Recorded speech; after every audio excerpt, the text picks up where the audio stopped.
Bonjour à tous, bienvenue à cette webconférence.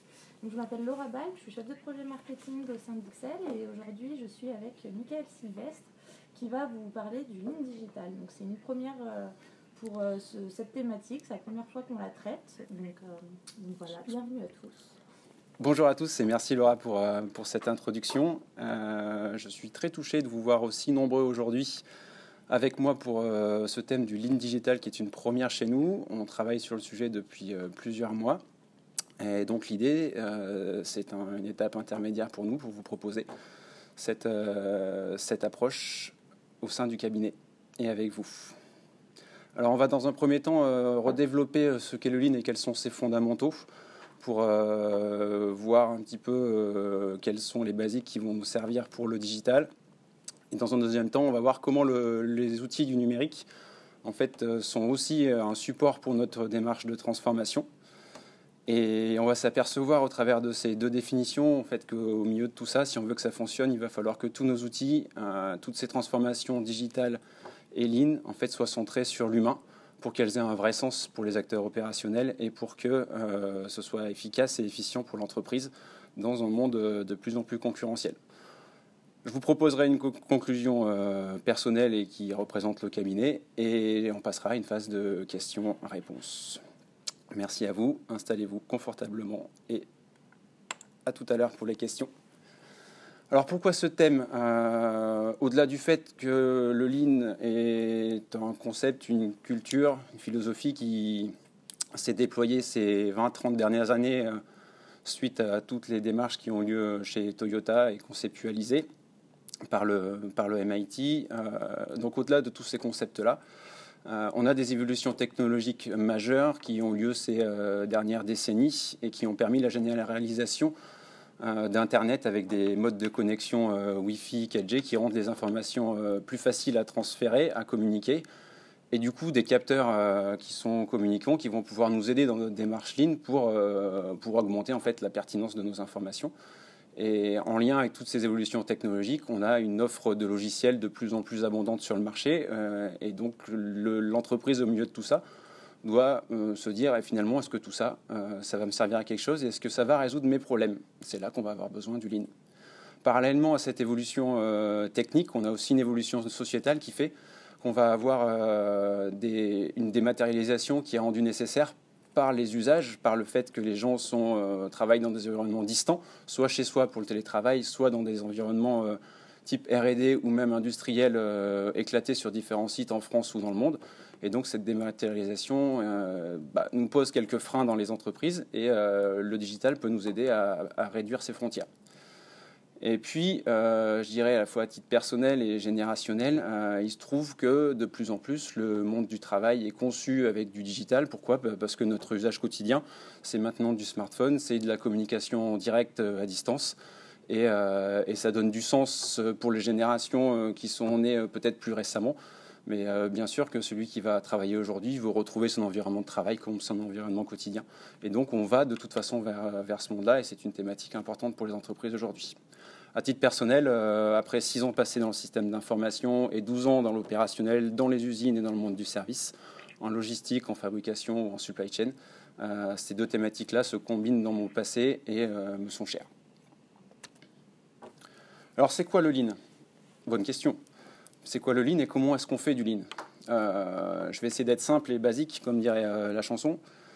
Le Lean, c'est avant tout chasser les gaspillages d'un point de vue opérationnel pour rendre les entreprises plus performantes. Alors effectivement, c'est très simple et très basique. La question, c'est comment est-ce qu'on peut faire ça? Vous entendrez souvent parler, et vous entendez souvent parler dans votre environnement, de 5S, de VSM, de beaucoup de mots compliqués, qui sont en fait effectivement des outils du Lean et qui sont très utilisés et pertinents et intéressants. Ce n'est pas le sujet. La question, c'est comment est-ce qu'on utilise ces outils? Faire du Lean pour faire du Lean, ça ne sert à rien si on ne s'appuie pas sur ce que l'on appelle chez Ixelles l'intelligence collective. L'intelligence collective, c'est quoi? C'est faire en sorte que ce soit les acteurs eux-mêmes qui résolvent leurs problèmes à leur niveau, puisque ce sont eux qui vivent les gaspillages sur le terrain. Alors quand on fait du Lean, qu'est-ce qu'on cherche à faire? On va chercher à chasser les gaspillages. L'objectif, ce n'est pas d'aller plus vite, parce qu'on constate tous et toutes, toute la journée qu'aller plus vite, ça peut amener des erreurs et ça peut ramener des gaspillages qui n'ont pas été prévus. Il ne sert à rien d'aller plus vite si c'est pour refaire plus tard. C'est exactement le concept du Lean. Et donc, c'est bien les acteurs opérationnels eux-mêmes qui sont les sachants et qui sont à même de résoudre ces gaspillages en définissant eux-mêmes leurs propres standards par rapport aux problèmes qu'ils ont rencontrés.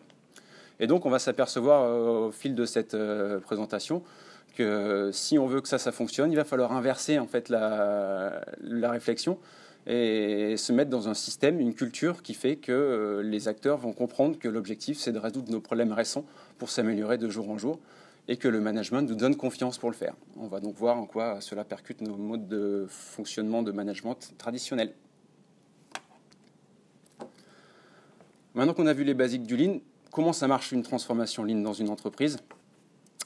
Ça démarre par un diagnostic qui va nous permettre, nous, en tant que cabinet extérieur, d'observer en fait, le fonctionnement d'entreprise sur différents axes. Est-ce que l'entreprise elle est bien consciente de comment elle se positionne sur le marché et comment chaque service est positionné par rapport au client? Donc ça, c'est l'approche client. Comment est-ce que les flux sont gérés dans l'entreprise? Est-ce que les flux sont fluides pour le coup? Est-ce que les délais sont ralentis par des gaspillages qu'on pourra observer et que les acteurs eux-mêmes pourront nous remonter? Donc le deuxième axe sera très centré sur l'observation du flux, des processus, pour voir comment les informations circulent dans l'organisation pour réduire les délais et avoir plus de flexibilité et améliorer la performance de l'entreprise sur son marché.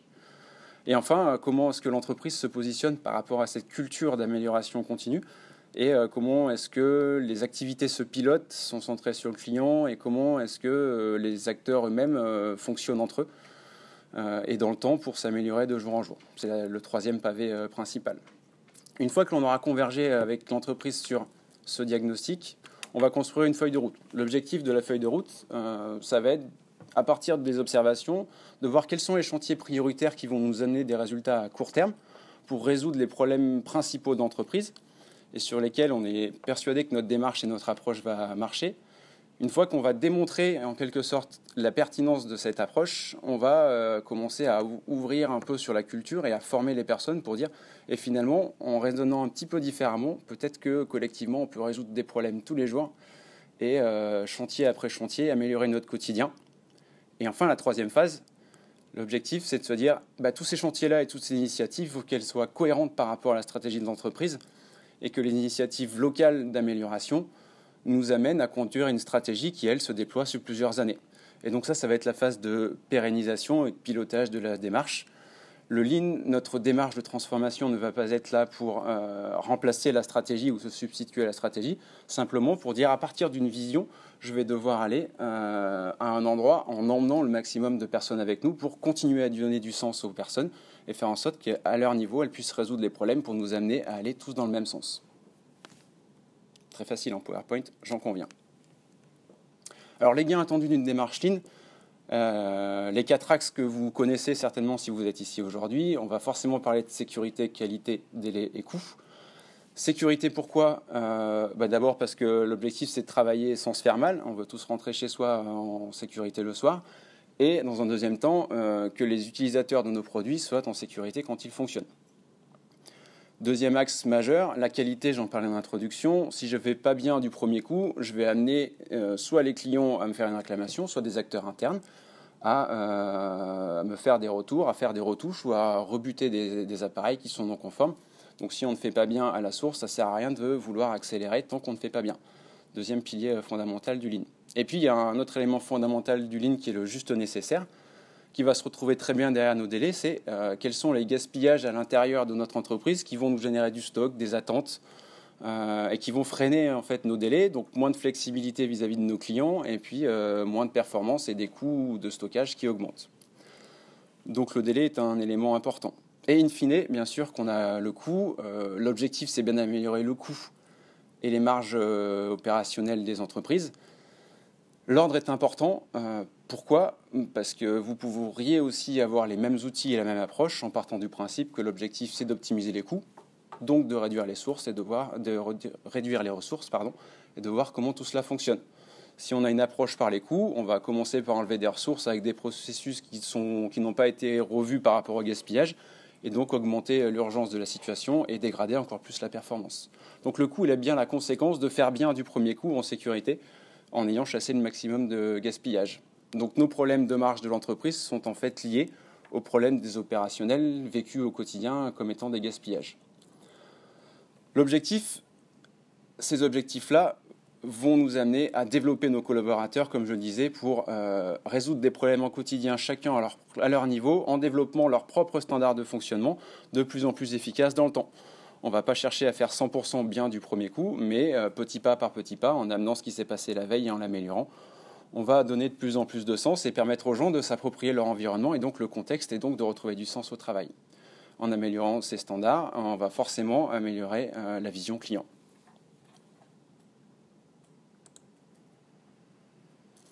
Maintenant qu'on a vu un petit peu les basiques, les fondamentaux du Lean, le digital. Le digital, c'est forcément, comme je le dis dans l'introduction, des choses que l'on croise dans notre quotidien, qui s'immiscent de plus en plus et sans rentrer dans les débats sociétaux dans notre environnement. Le digital, pour l'entreprise, ça va être quoi? Son intérêt, ça va être d'optimiser les processus et de chasser des gaspillages qui en fait sont existants, qui ne pouvaient pas être chassés jusqu'alors parce que pas de solutions techniques qui sont en train d'être développées. En vue, bien sûr, de réduire les coûts et d'accroître la rentabilité. La question d'après, c'est comment est-ce qu'on va optimiser ces processus-là? Est-ce qu'on a l'approche que je vous décrivais avant, on impose des nouveaux outils, ou est-ce qu'on s'appuie sur une intelligence collective pour dire finalement, qu'est-ce qui nous pose problème dans notre processus? Et est-ce que finalement c'est l'outil? Je pose juste la question.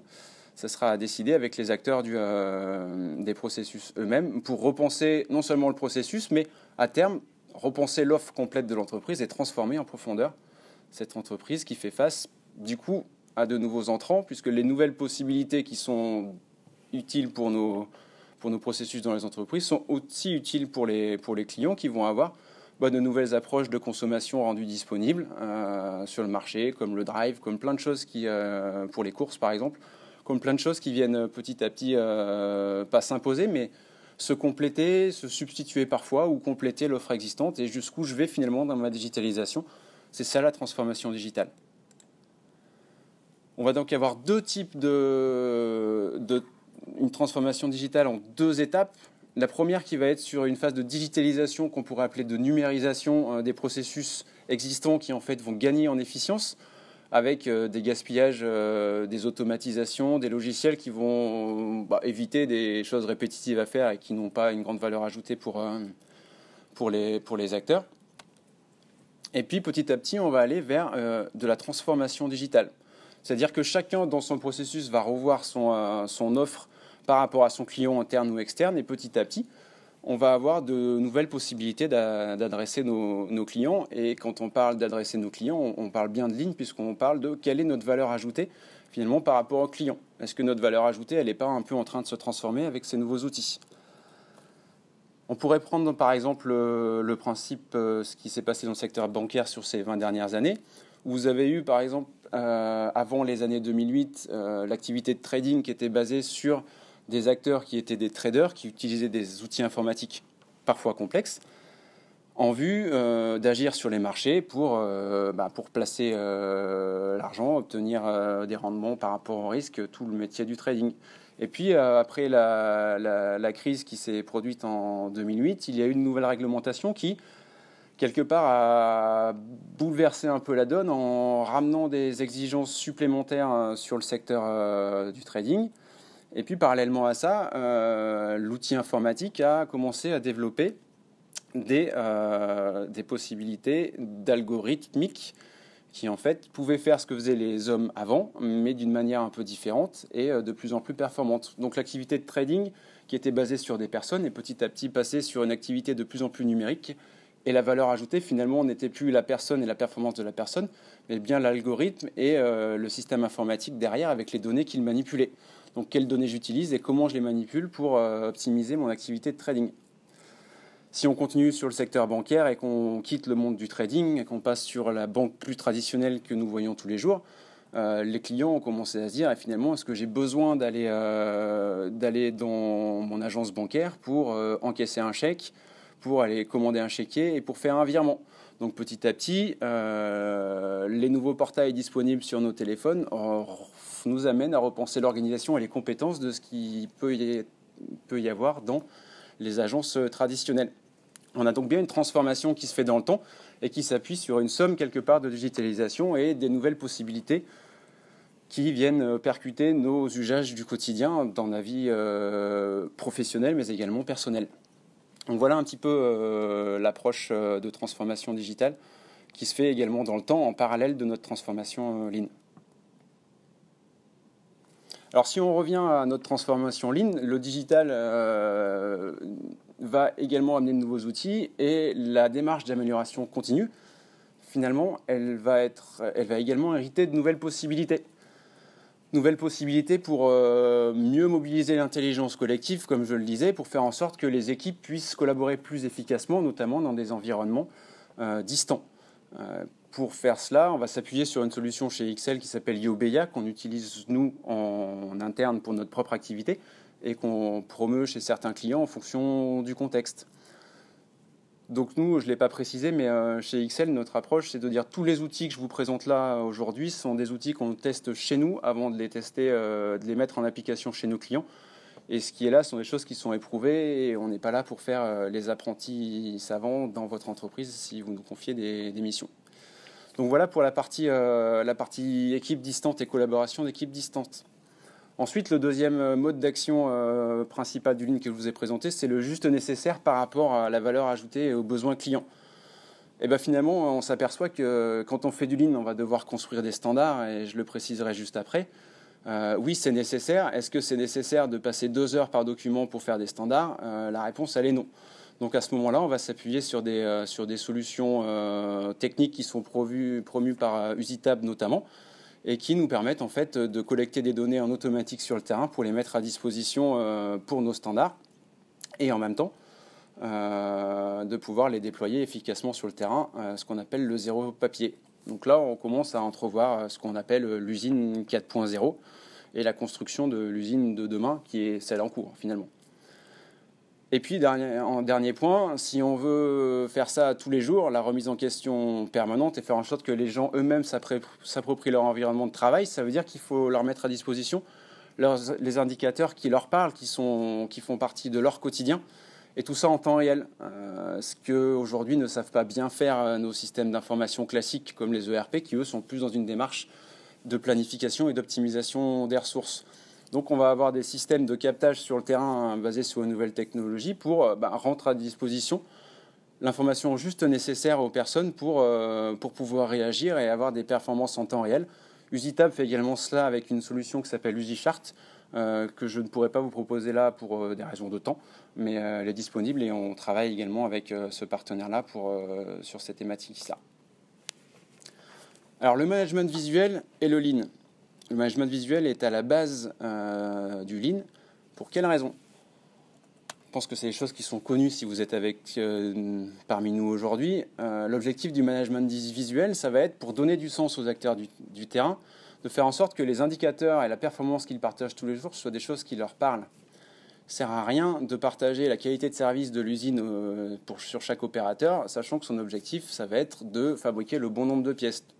Donc l'objectif, ça va être de capter la bonne information nécessaire au pilotage de chaque îlot, de chaque service, de chaque acteur de l'entreprise pour qu'il puisse, en autonomie, être capable de réagir en cas de problème et avec cette autonomie supplémentaire, permettre au management d'avoir une autre valeur ajoutée qui est la sienne et qui n'est pas de réagir en mode pompier comme on peut le voir malheureusement tous les jours.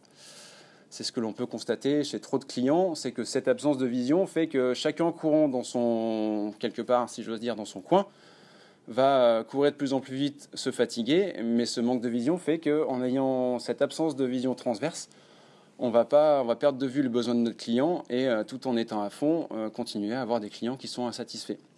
Et forcément, donner du sens et impliquer des équipes dans cet environnement, c'est très compliqué pour le manager.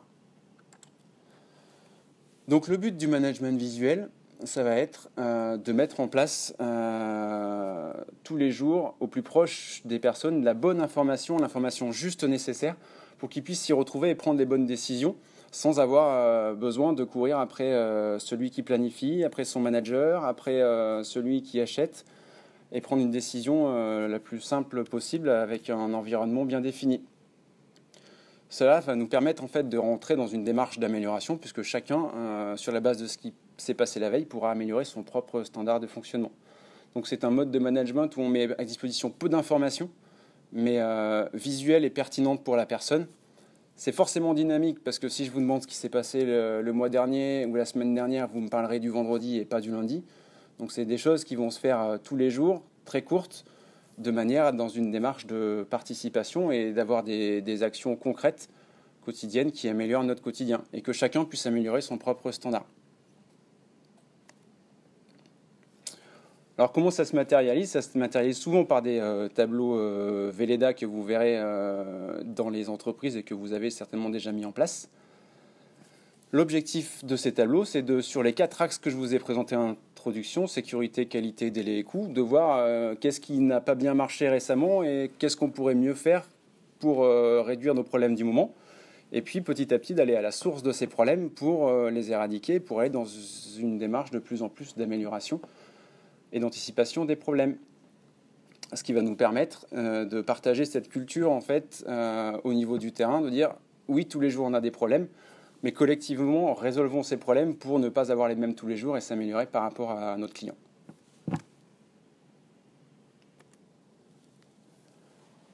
Alors, ça fonctionne, mais il y a quelques limites au niveau du tableau Velleda. Comme je le disais tout à l'heure, on démarre souvent par du tableau Velleda et puis on s'aperçoit qu'on a des équipes qui sont distantes, donc on va avoir un besoin de partager cette information en étant aussi dynamique, aussi visuel qu'avant, mais en mode multisite. Donc on va avoir des outils qui vont nous aider pour faire cela.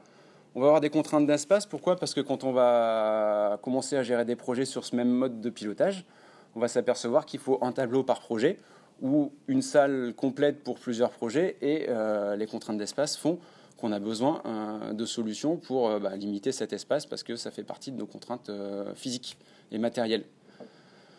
On va petit à petit toucher du doigt le fait qu'il faut peut-être s'organiser un petit peu différemment, que les tableaux c'est bien, mais si je veux enlever les données parce que pour des problèmes de sécurité, je ne peux pas les enlever. Donc je vais digitaliser cet environnement qui était physique et me dire finalement mes post-it que j'avais sur mon tableau, je voudrais qu'ils deviennent digitaux et pouvoir les bouger exactement comme avant. Donc là, c'est ce que vous avez à l'image en haut à droite. Vous avez une personne sur un grand écran tactile qui va bouger des post-it et tout le monde autour de la planète va voir bouger les post-it en même temps. Et l'animateur pourra aussi figer en disant il n'y a plus que moi qui bouge les post-it, plus les autres, ou chacun pourra bouger les post-it. Donc ça, c'est extrêmement simple, extrêmement visuel. Ça se fait avec un navigateur Internet et ça permet en fait de développer le management visuel sur différents sites. Donc c'est très utile à la fois dans le monde de la R&D pour gérer les projets, dans le monde de l'industrie pour gérer des environnements multisites de la planification et de l'ordonnancement. C'est des questions qu'on a très fréquemment en formation. Et donc la solution IOBEA qui a été développée par une société qui s'appelle Capit. Ce développement s'est fait en partenariat avec des experts du Lean du monde automobile pour aboutir à une solution qui en tout cas pour nous fonctionne très bien et aujourd'hui chez Excel on n'a pas encore trouvé complètement ses limites. Donc c'est pour plus d'informations vous pouvez nous contacter. Ça ressemble à ce que vous voyez à l'écran. Vous avez des tableaux qui sont dans une salle virtuelle. OBEA, ça veut dire grande salle, et c'est souvent comme ça qu'on gère les projets dans le monde de la R&D et dans un environnement Lean. Et donc vous avez finalement l'équivalent des murs que vous voyez à l'écran en bas à droite, où vous avez différents murs dans lesquels vous allez positionner vos tableaux pour donner du sens en fait sur l'axe stratégique jusqu'à la partie organisation des tâches pour pouvoir rendre visuel toutes les informations qui sont disposées dans nos ordinateurs et les partager en mode collaboratif. Voilà pour la partie management visuel et ce qu'on appelle la supervision active, l'AIC, vous appellerez ça le brief, le top 5. Donc il y a beaucoup de déclinaisons et de noms différents dans les entreprises qui utilisent ce mode de management. Deuxième outil fondamental pour le Lean, c'est la standardisation. Je pense que je ne vais pas avoir beaucoup de temps à vous consacrer pour vous dire que le standard est un élément fondamental du Lean. Pourquoi? Parce que si chacun fait n'importe quoi, fait ce qu'il veut tous les jours, et qu'on n'a pas un mode de fonctionnement homogène, on ne pourra pas améliorer notre quotidien qui sera par définition différent chaque jour. Donc on va avoir besoin de construire ensemble des standards. L'intérêt de les construire ensemble fait qu'une fois qu'on a convergé en intelligence collective sur un standard, il y a de fortes chances pour qu'il s'applique de lui-même et qu'il n'y ait pas besoin d'un manager pour expliquer tous les jours que c'est comme ça que ça marche et pas autrement.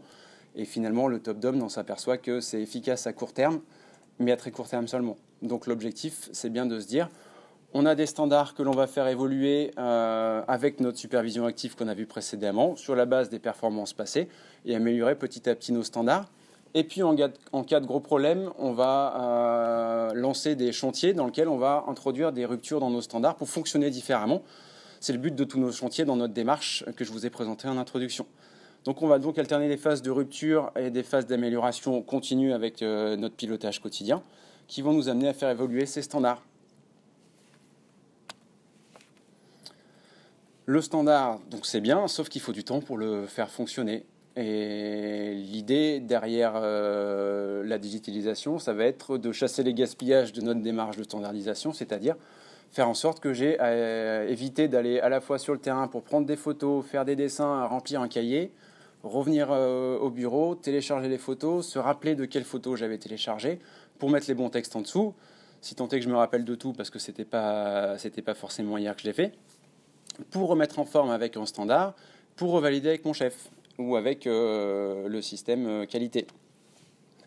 Le but de la digitalisation, et c'est pour ça qu'on va utiliser Usitable, ça va être de récolter au plus proche du terrain les données en mixant des photos, des dessins, des textes, des checklists, tout ce qui va nous servir pour construire nos standards demain. Donc on va aller récupérer tout ça sur le terrain pour que ça se télécharge sur notre PC pour pouvoir le faire valider en automatique, sans papier. Alors comment ça fonctionne avec les outils actuels ? Souvent avec une phase de paramétrage en amont, c'est-à-dire qu'est-ce que je vais vouloir mettre dans mon formulaire. Donc vous voyez mon formulaire à droite, et je le présenterai un peu plus en détail juste après. Ça va être le rendu classique, notre standard qualité de formulaire. Et je vais le préformater, je vais préformater les données qui sont dedans pour pouvoir aller les récolter sur le terrain. Ça, c'est la deuxième phase. Et puis je vais revenir au bureau et je vais avoir une fonctionnalité de publi-postage. Alors ça va être du Word, de l'Excel, du PowerPoint ou du PDF en fonction de ce qu'on va avoir paramétré dans l'outil. Donc là, vous voyez par exemple un cas pratique de ce qu'on a fait chez des clients où vous avez en fait un formulaire pré-rempli où vous allez avoir toutes les étapes de fabrication sur un poste de travail. L'objectif de ça va être de formaliser un standard d'activité pour présenter aux gens quand ils arrivent pour la formation en disant voilà les 4 étapes de fabrication de manière très simple, voilà comment ça s'enchaîne, dans quel ordre ça se fait, et voilà comment ça s'organise quand on est à plusieurs opérateurs. Ce qui nous permet, nous, d'organiser l'îlot à 1, 2 ou 3 personnes en fonction de la demande du client pour faire en sorte que les opérations restent fluides sans générer des stocks, des encours, des attentes, des gênes liés à de la cohabitation. Donc on va décrire le standard d'activité et si besoin, on va faire des modes opératoires complémentaires, hyper visuels de la même manière. Donc ce sera un autre formulaire qui contiendra 5-6 photos pour préciser le comment faire. Donc ça marche très bien et ça permet de déployer plus facilement les standards sur un poste et de faire en sorte que ce soit les acteurs eux-mêmes qui le fassent sur le terrain. Vous l'avez donc vu, on a plusieurs outils à notre disposition. C'est malheureusement pas une liste exhaustive. Pourquoi ? Parce que j'aurais pas le temps matériel et c'est déjà 3/4 d'heure pour vous. Je pense que c'est déjà bien de m'accorder ce temps-là. Donc merci encore une fois. On a vu des moyens d'optimiser nos standards et le temps de génération des standards avec Usitable. Mieux capter les données également avec Usitable pour pouvoir aller chercher au plus proche du terrain avec des capteurs les données de sortie d'une machine de fabrication pour commencer à faire de la maîtrise statistique des processus. On n'a pas parlé, mais on aurait pu développer le thème du Kanban et du flux tiré chez Aeroline qui vous a été présenté dans une précédente webconf par certains de mes collègues avec Albert Deloin que je vous invite à aller voir, qui est une solution qui marche très bien pour optimiser la supply chain et passer petit à petit sur du flux tiré sur un scope, je dirais, de plus en plus large par rapport à la supply chain, donc, et plus dynamique qu'avant, que ce qu'on pouvait avoir. Donc ça marche très bien également. Et puis, enfin, on a parlé longuement du management visuel à distance, qui est un besoin très fréquent que l'on peut constater dans nos missions chez les clients et en formation des questions qui nous sont posées. Et au milieu de tout ça, vous l'aurez compris, j'espère, un thème qui nous est cher chez XL, au milieu de ces deux transformations-là, finalement, il va y avoir l'humain. Ces deux transformations-là seront efficaces et efficientes dans le temps si elles sont centrées sur les vrais besoins des personnes opérationnelles et si elles ne sont pas imposées par une vision qui est certainement juste pour aller à un endroit donné, mais la manière d'y aller, la tactique doit être construite par les acteurs opérationnels eux-mêmes. Si on fait le parallèle avec notre transformation digitale, oui, on va commencer par avoir des standards et faire en sorte qu'on digitalise la manière de faire pour être plus efficace. On va pouvoir rendre visuel et digital le management visuel, et simplifier la récolte des données. Pourquoi ? Pour mieux mesurer, avoir plus de pertinence sur les données machines, mais aussi sur l'activité complète de l'entreprise. Ce qui va nous permettre, en fait, en observant mieux et en mesurant mieux le terrain, de basculer vers de plus en plus d'intelligence artificielle. Mais ça, vous pourrez aller vers ce monde-là, j'ai envie de vous dire, que si vous captez les bonnes données. Et finalement, l'algorithme est important pour progresser, mais les données qui sont à l'intérieur sont encore plus importantes. Et ce n'est pas Google ou Facebook qui vous diront le contraire. Donc l'objectif, c'est vraiment d'aller capter les bonnes informations qui vont parler aux personnes avant de les digitaliser, et d'aller vers du plus en plus prédictif. Si vous faites le parallèle avec la TPM, la maintenance prédictive est un thème qui est d'actualité, qui est quelque part, je dirais, à la mode, et c'est justifié. Simplement, mettre de l'intelligence artificielle et mettre un modèle prédictif sur des données qui sont erronées et qui ne vont pas mesurer les bons paramètres d'une machine ou avec des bons standards de fonctionnement, le modèle ne vous sortira pas de lui-même des indicateurs performants. Donc oui, la machine va vous aider, mais elle ne vous résoudra pas vos problèmes de fond. Et finalement, cette phrase que j'aime beaucoup, qui a été écrite très tôt par Taishi Ohno de chez Toyota, qui consiste à dire que avoir une mentalité industrielle consiste à capter la sagesse des productions pour la transférer aux machines qui sont en fait le prolongement de notre cerveau, de nos pieds et de nos mains, ou de notre cerveau dans un monde du service, pour concevoir une organisation de la production de toute l'usine. Et il y a bien cette notion de pilotage dont je vous parlais tout à l'heure, de pilotage transverse pour faire en sorte que les personnes partagent les bonnes informations dans l'organisation. Et donc, on va avoir chaque acteur de l'entreprise qui va être au centre d'un certain nombre de paramètres externes. Et l'excellence opérationnelle, si elle veut donner du sens, ce qui est son objectif, elle va devoir mettre en cohérence des choses qui sont propres à l'organisation, avec un pilotage, avec une organisation qui va nous ramener les bonnes informations pour prendre des décisions pertinentes et pour comprendre pourquoi je vais devoir prendre ces organisations par rapport à mes clients, par rapport à mon organisation interne. Et puis en externe, j'ai de plus en plus de sollicitations sur les individus, puisque vous le savez tout autant que moi, la frontière entre je suis dans le monde du travail et je suis chez moi, elle est de plus en plus restreinte, non seulement avec le télétravail, mais aussi avec tous les smartphones et les réseaux sociaux associés qui sont dans notre quotidien, et ça, c'est une réalité. Parallèlement à ça, on va amener de nouveaux outils et de nouvelles techniques dans notre environnement. Les personnes vont devoir comprendre aussi pourquoi est-ce qu'on ramène cet outil-là, cette technique-là, et pourquoi pas une autre. Et puis tout ça, ça va devoir soutenir, comme je l'ai dit tout à l'heure au travers des banques, ça va devoir soutenir une stratégie digitale qui va s'inclure en fait dans une stratégie globale de l'entreprise. La stratégie, elle va être digitale, elle va être sur différents axes. Et du coup, le Lean va être là pour supporter cette stratégie, y compris digitale.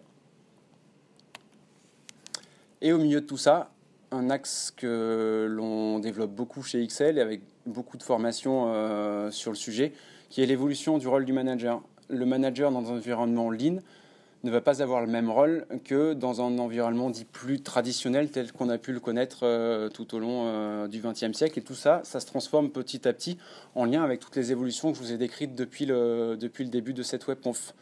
On passe d'une évolution d'un suivi du manager très centré sur être efficace par rapport au client, et puis le faire finalement en rentrant dans nos coûts pour pérenniser l'entreprise. Ça, c'est l'objectif de base du manager.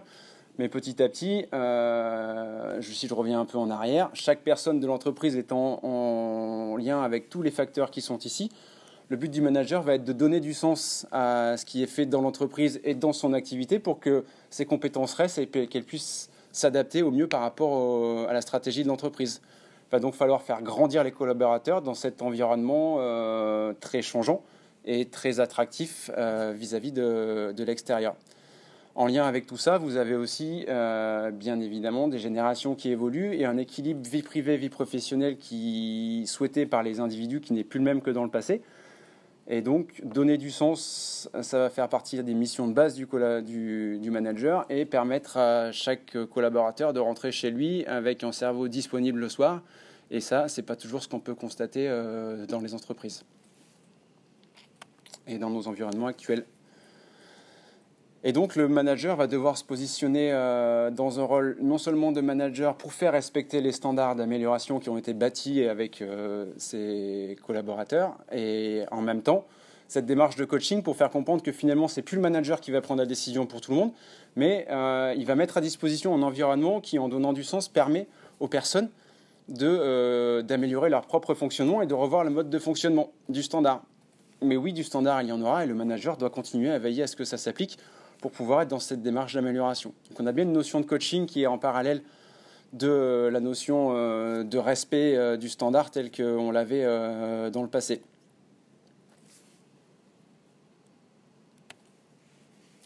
Et en conclusion, et c'est un peu toutes les thématiques qui sont développées actuellement au niveau managérial, c'est de se dire finalement, j'aime beaucoup cette phrase-là de Victor Hugo qui est très ancienne, il n'y a ni mauvaises herbes ni mauvais hommes, il n'y a que de mauvais cultivateurs.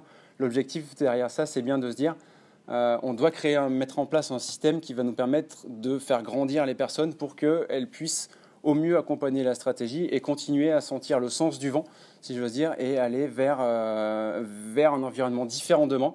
La remise en question, elle est bien permanente, elle est inhérente à la démarche Lean.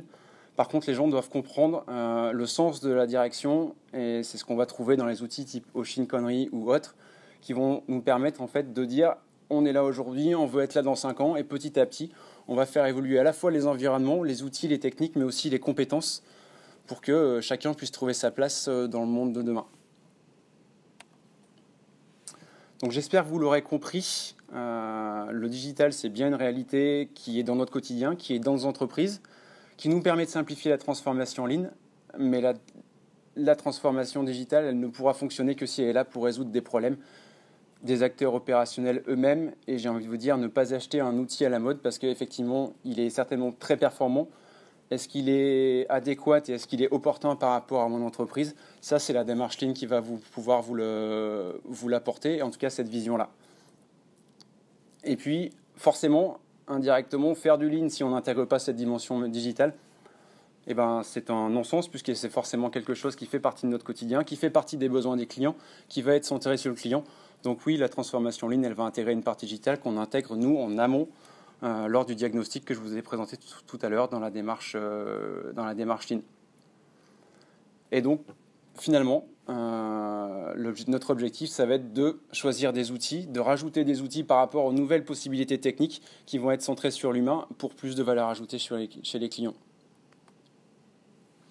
Donc nous, chez Excel, notre approche, c'est de se dire, ces outils digitaux, on a besoin de les intégrer dès le diagnostic. Pourquoi? Pour voir quels sont les besoins des clients et comment est-ce qu'ils évoluent par rapport aux nouveaux outils.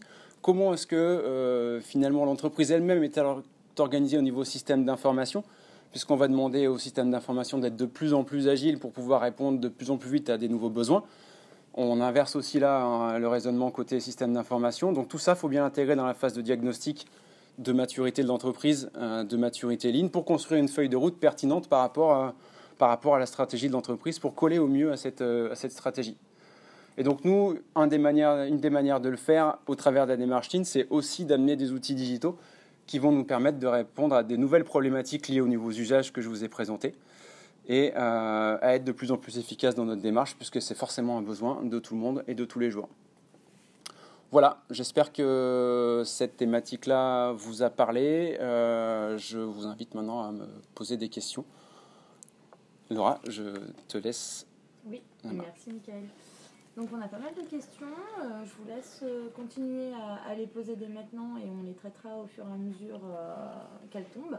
Donc une première question pour toi Michael, est-ce que tu peux rappeler un peu les principes de management visuel dans le Lean avec des tableaux, les indicateurs remplis à la main, etc.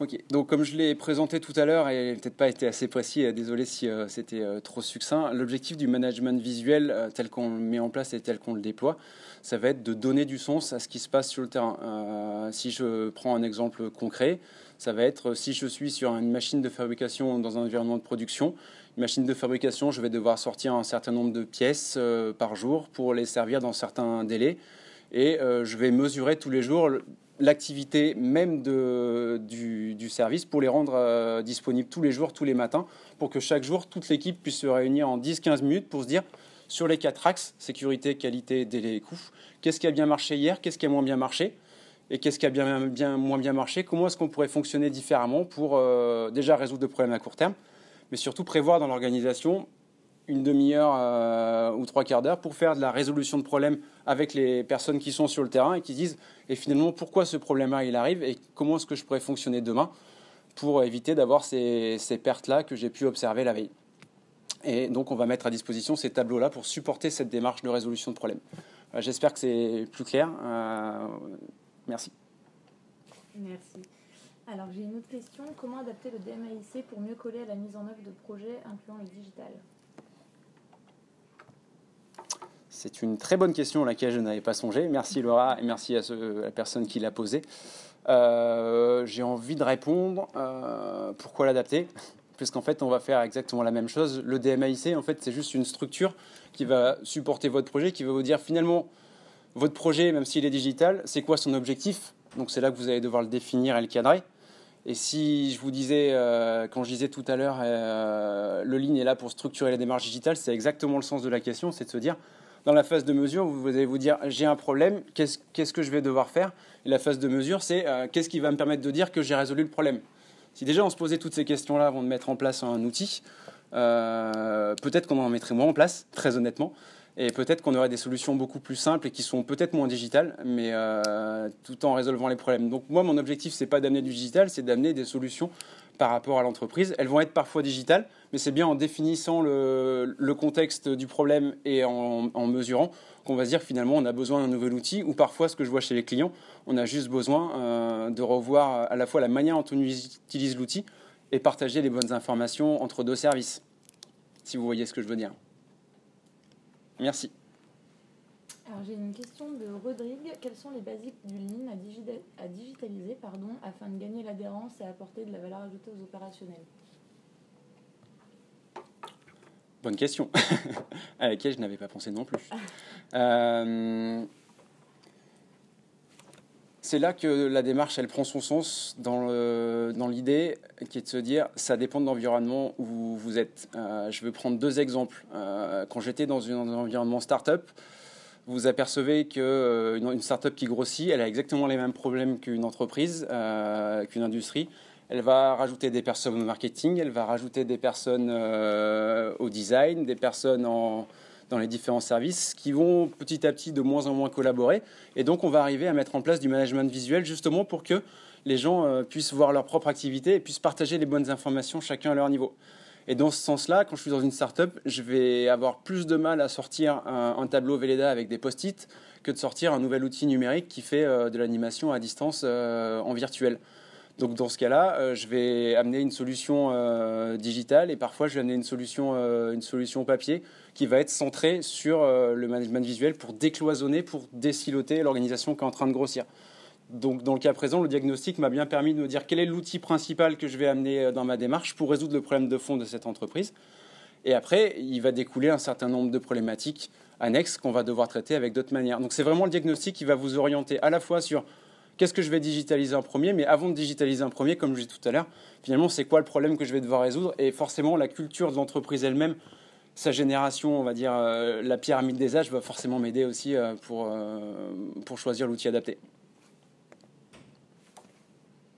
Merci. J'ai une question de Laurent. Comment voyez-vous l'évolution des tableaux de chantier PDCA dans le changement vers le digital ? assez précis comme question.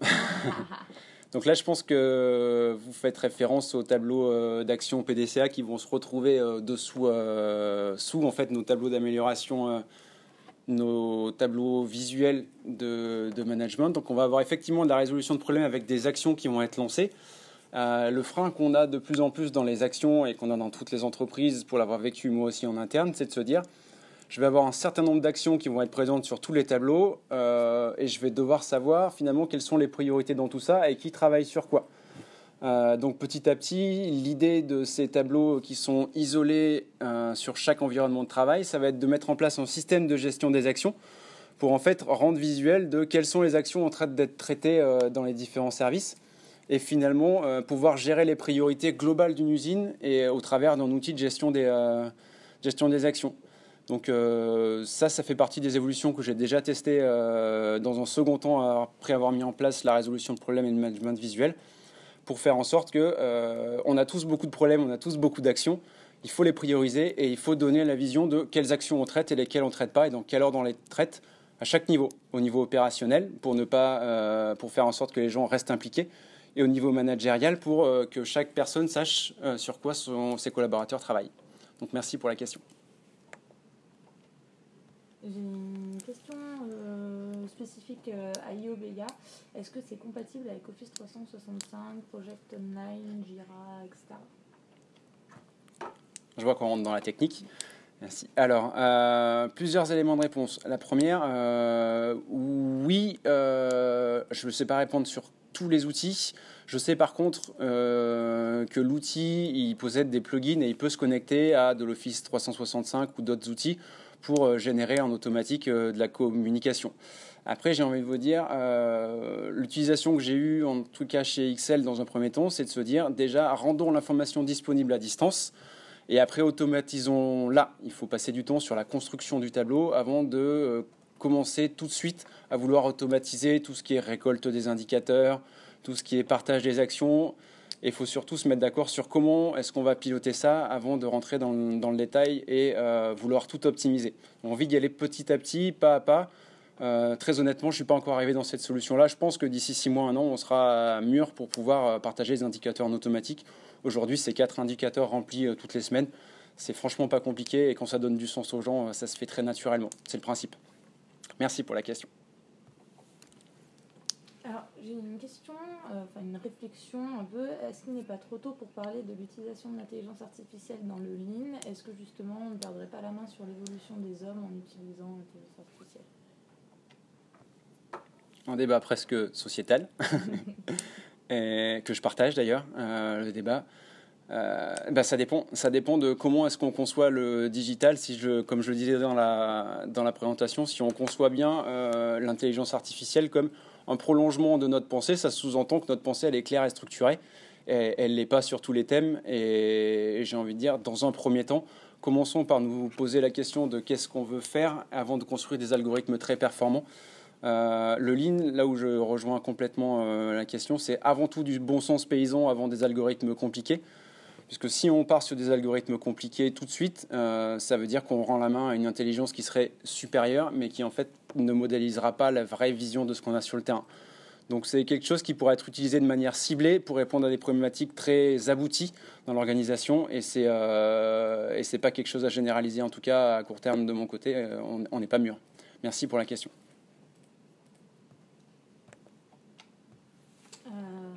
J'ai un cas précis. Dans ma société, on démarre une démarche. Faut-il imaginer notre solution en se basant sur les outils digitaux dès le début pour partir sur cette voie, ou alors exploiter les outils avec une approche Lean des processus en amont? Très clairement, partir sur une approche Lean avec une approche processus en amont pour déjà chercher à capter la voie du terrain, quels sont les gaspillages, les observer. Et les solutions digitales vont être mises en œuvre par rapport aux problèmes qui ont été détectés avec l'approche Lean. J'espère ce que j'ai essayé de vous démontrer derrière toute la présentation, c'est que c'est exactement comme le disait Taishi Ohno dans son livre, c'est déjà d'utiliser ce qu'on a à notre disposition pour l'améliorer en mode bon sens paysan, et quand on trouve les limites à notre bon sens paysan, on va sortir des outils digitaux qui vont nous amener à être plus efficaces ou plus efficients. On va parfois devoir être amené à le faire parce que d'autres le font, tout simplement des concurrents, et on a besoin de le faire pour rester aussi efficace. Mais néanmoins, l'approche processus classique et l'approche Lean va nous permettre de chasser un bon nombre de gaspillages avant d'arriver au digital. Je n'ai pas dit qu'il ne fallait pas en faire. Bonne question du coup de monsieur Loïc Ledoussal. Comment est perçu le numérique, par exemple, les tablettes par les opérateurs de production ? Je vais répondre simplement. Je vais dire souvent mieux et de mieux en mieux par rapport au management, pour être tout à fait honnête. On a tous une appétence différente pour les tablettes. Ce que je constate aujourd'hui, c'est qu'on a clairement un choc générationnel entre ceux qui conçoivent la vie avec une tablette et ceux qui la conçoivent avec un tableau. Donc j'ai envie de dire c'est par rapport à l'entreprise, mais de plus en plus c'est avec des tablettes, parce que de plus en plus c'est avec les générations qui arrivent sur le marché, comme je le disais en introduction, l'évolution sociétale qu'il y a derrière. Forcément ça se déploie et ça va continuer à se déployer, mais clairement c'est aussi un frein, donc ça dépend de l'entreprise, mais c'est de mieux en mieux perçu en tout cas, et ça fonctionne. Une question de Jean-Marc Casserla. Merci. Comment aborder le retour sur investissement des solutions digitales ? Comment l'aborder, j'ai envie de dire, comme dans tous les projets Lean, et ça rejoint un peu la question qu'il y a eu tout à l'heure sur le DMAIC. Finalement, ça revient à se poser les bonnes questions en se disant, dans ma démarche, quel est l'objectif de ma solution digitale ? En fait, ma solution digitale, elle va être là pour répondre à un problème que je vais devoir mesurer et observer. Donc c'est exactement le DMAIC, ce que j'écrivais tout à l'heure. Le digital, c'est une solution qui va m'amener à réduire des problèmes, à améliorer soit ma valeur ajoutée, soit à réduire mes gaspillages. Et c'est bien dans ce sens-là que je vais devoir le valoriser. Et c'est même là où je vous renverrai à une autre webconf aussi de certains de mes collègues qu'on va commencer à toucher du doigt sur comment valoriser les gains d'une démarche Lean, ce qu'on appelle nous le Lean Accounting, et la manière même de compter, ça paraît bizarre, mais la manière même de gérer les finances de l'entreprise vont vous amener à choisir différentes solutions. Donc je vous renverrai aussi à cette excellente webconf du Lean Accounting d'un de mes collègues qui a été fait récemment. Et j'ai envie de vous dire de la même manière et de la même structure. Une question complémentaire que je trouve également très bien, c'est est-ce adapté pour une PME ? Clairement oui. Et j'ai aussi bien souvent les PME qui sont plus flexibles d'un point de vue système d'information sans vouloir juger personne. Mais il est souvent plus facile de mettre en place un nouvel outil dans une entreprise pour faire du management visuel quand vous avez 30 personnes sur 2 sites, c'est plus facile que sur une entreprise de 10 000 personnes ou sur lesquelles les processus de validation sont plus longs. Les solutions qui existent aujourd'hui, numériques, digitales, comme IOBIA ou Usitab, sont très simples et très flexibles et du coup vont très bien dans ces environnements-là dans un premier temps et on arrive très bien à innover là-dedans. Ça ne veut pas dire qu'on ne le fait pas aussi dans les grosses entreprises, on le fait dans des grands groupes qu'on suit. Par contre, l'inertie n'est pas la même et les gains attendus ne sont pas forcément à aussi court terme, mais on y arrive. Et aujourd'hui, ça se déploie de plus en plus dans les grosses entreprises qui sont souvent à l'initiative des petites startups d'ailleurs qui créent leurs innovations type IOBIA ou même Usitab. Et autre question que je vois apparaître devant moi, révolution numérique versus révolution des compétences. Exactement ce que j'ai défini, j'espère, durant toute cette webconf. Dans notre diagnostic, oui, on observe une révolution numérique dans notre quotidien qui est une réalité. Est-ce que ça perturbe notre quotidien ? Oui, en fonction de l'appétence et des compétences de chacun. Très clairement, quelqu'un de 20 ans qui arrive sur le marché du travail, qui arrive dans une usine, lui mettre une tablette dans les mains, et pour rejoindre la question de tout à l'heure, c'est beaucoup plus simple que quelqu'un qui est là depuis 30 ans, qui par contre est toujours aussi nécessaire à l'organisation parce qu'il a dans sa tête un savoir de la production que le nouveau n'a pas. Et donc, bien sûr qu'il faut prendre en compte les compétences et que c'est aussi une révolution. Et il y a effectivement des concepts nouveaux de gestion des compétences qui vont devoir être intégrés. Et d'ailleurs, pour rejoindre ces deux questions-là, compétences versus comment ça marche dans les entreprises, je nous rejoindrai aussi un concept de ce qu'on appelle le reverse mentoring, qui est un petit peu à la mode, qui est de se dire... Et finalement, pour concevoir le monde de demain et concevoir ces solutions-là, ce n'est pas forcément le manager qui est parfois d'une autre génération qui va pouvoir l'aborder, en tout cas de la manière actuelle. Et du coup, on va avoir une phase de coaching, mais inversée. Et c'est ça qui est assez rigolo dans la démarche. C'est-à-dire que c'est le jeune arrivant qui va coacher la personne plus ancienne, au sens noble du terme, bien évidemment, et qui va lui amener une autre manière de voir les choses plus digitale, mais pour construire une stratégie en fait, qui va coller au monde d'aujourd'hui avec les usages d'aujourd'hui. Donc encore une fois, c'est complètement de l'intelligence collective, mais qui va se faire transgénérationnel et à des niveaux différents. Et ça marche très bien et c'est déployé, pour le coup, aussi beaucoup dans les grands groupes pour accompagner la stratégie de demain. Dans quelle mesure la digitalisation s'applique-t-elle dans le BTP? Alors, je ne sais pas si c'est un des collègues que j'ai croisé dans le BTP récemment, mais pour les accompagner, dans le BTP, typiquement, certaines entreprises déploient le management visuel pour la coordination des chantiers. Et donc, pour déployer ça, quand on est sur un chantier, il y a plusieurs sites, plusieurs locations. Et du coup, le besoin se fait sentir, une fois que ça marche devant un tableau avec tout le monde, de le digitaliser pour que les gens à distance puissent avoir accès au tableau à tout moment et se rendre compte de quelle va être la prochaine opération à faire. Donc, pour gérer les corps de métier, ça peut être amené à être pertinent, ou pour gérer les projets entre eux, voir les avancements sur les différents sites et y avoir accès à distance. Voilà un exemple concret de comment ça peut marcher. Merci. Au revoir et à bientôt. Au revoir.